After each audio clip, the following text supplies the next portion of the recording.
I mean, what kind of challenge is it, or is it a challenge? I guess going over a day early and kind of having to make sure there's no distractions and things like that. Yeah, I think we're doing a good job of making sure of that. We'll be busy when we're down there, meetings, going over the game plan, and coaches will make sure that no one's out running on the beach or anything. We'll be good. I think the team focus is there. We're going there to win a football game. It's not the same scenario from when you guys played in the Hawaii Bowl, because obviously you were down there for a week and stuff like that, and that was just an odd situation all around. But did you guys learn from that? I mean, you going into this trip? Yeah, definitely, and you learn every trip, whether you're home or away. It's all about the focus, and you can get distracted very easily, especially going to a place like Hawaii, and so it's going to be on us, on the coaches, on the players, us leaders to make sure that the team stays well focused. What catches your eye about their offense when you kind of look at them? They're good. They're good in multiple ways. I mean, their quarterback can scramble and make a lot of second effort plays. They've got some big athletic receivers who can go up and get the ball, and some running backs who can run well. And so they're good all around. The running backs, obviously, Hawaii hasn't always been known as a rushing team, but they've got three guys who can run the ball pretty well. They have 1,000-yard rushers, like their number 3 back this year. So what stands out about that? Yeah, and I think it kind of comes with the balance of their offense. I mean, when you can throw the ball well, it opens up your running game. You can run the ball well, it opens your passing game. And I think this year they've done a much better job of being able to have kind of both of those key components. When you look at your travel and going over there, I mean, this would be one of the shortest trips for them probably. I mean, they've played in Australia and stuff. I mean, how tough do you think that is? And obviously they're 4-6. I mean, they're doing much better than they've done, considering they've dealt with some challenges that a lot of teams don't. Yeah, definitely. I mean, they're traveling all around the world, and I think the Australia game was actually closer than some of their games in the States. But for them, it's a tough thing to do, and a lot of those guys know that going to that school, and they embrace it well. And this year, they're obviously doing a lot better job of that. Avalos has kind of said that you getting a lot of tackles probably means the defense is on the field a little too long and stuff like that. But you've been pretty productive. What was the last 2 weeks been like? For you, it seems like you've been in the mix on just about every play. Yeah, just been getting a lot of action.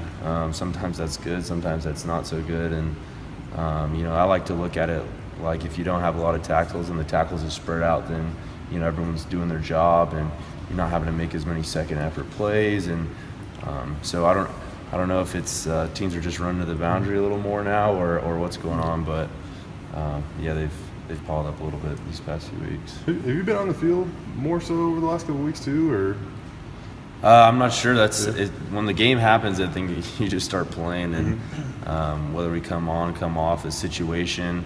We've got guys that are definitely ready and capable of playing. It just sometimes it comes down to the week and the different situations that we're in. I don't know if it's a huge difference or whatnot, but when you have 31 tackles over a 2-week span versus maybe not as many, do you feel it at all? Or does it take another day or two to get back or anything like that? Yeah, I mean, you feel it and you don't. It's just kind of the course of the season goes in general. If you're feeling 100%, then there's something wrong, and that's kind of the way we like to look at it, because everyone in the country's played mostly the same amount of games. Everyone's practiced a lot, and so you got to just kind of endure that adversity of the body. How disappointing, I guess, was the 31 points? I think almost 500 yards for them too. I guess how disappointing was that, and what areas do you need to improve for this week?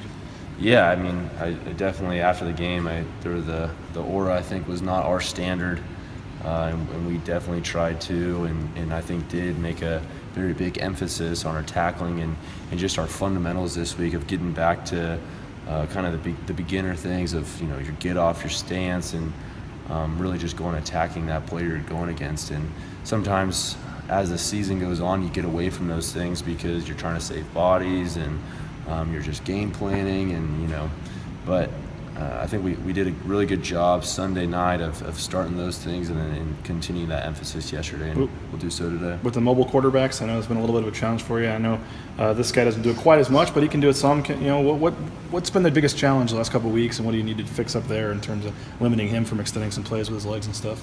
Yeah, I mean, I think that goes back to our fundamentals and tackling as well.